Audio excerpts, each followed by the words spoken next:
after each NASCAR race, I have like this little reflection that I do where I try to like think about like the theology of NASCAR. I know this is sounding really stupid, but I promise it makes sense.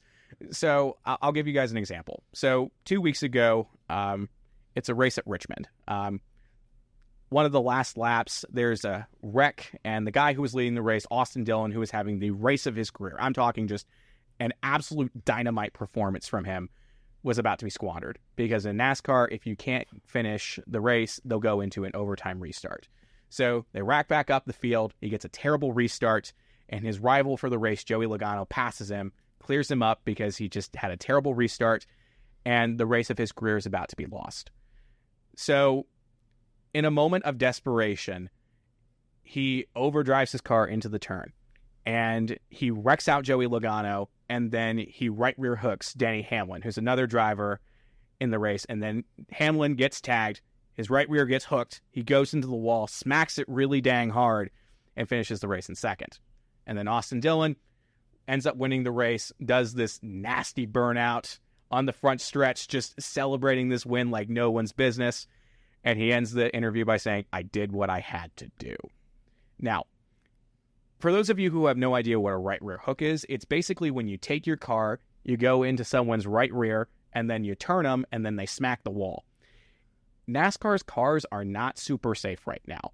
And Denny Hamlin had just had shoulder surgery. So after he got out of the car, he's like, yo, my shoulder's kind of hurting. And I'm sitting here like as a Denny Hamlin fan thinking to myself, oh my gosh, this guy might have dislocated one of my favorite driver's shoulders. This isn't good.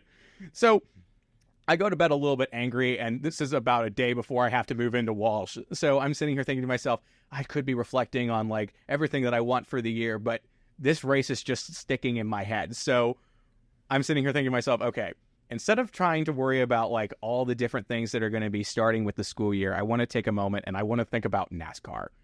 And I thought to myself, I'm like, okay, I'm mad at Austin Dillon. I'm very clearly mad about the situation because it was heinous. It should have never happened. But the more I started thinking about it, the more I'm like, okay, what good can come from this? So I started thinking about all the times in my life where I've had a surefire win, where I've had things going so well, and then something happens, and then it just goes so horribly that I either take it out on somebody or I do whatever I can to get how good that situation was back.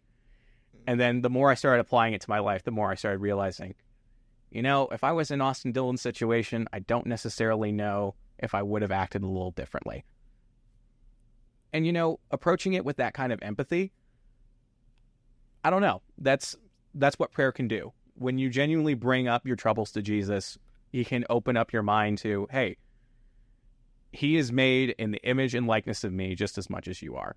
The horrible things that he did that is absolutely frustrating the living crap out of you, you have the capacity to do too. You have the capacity to potentially do as well.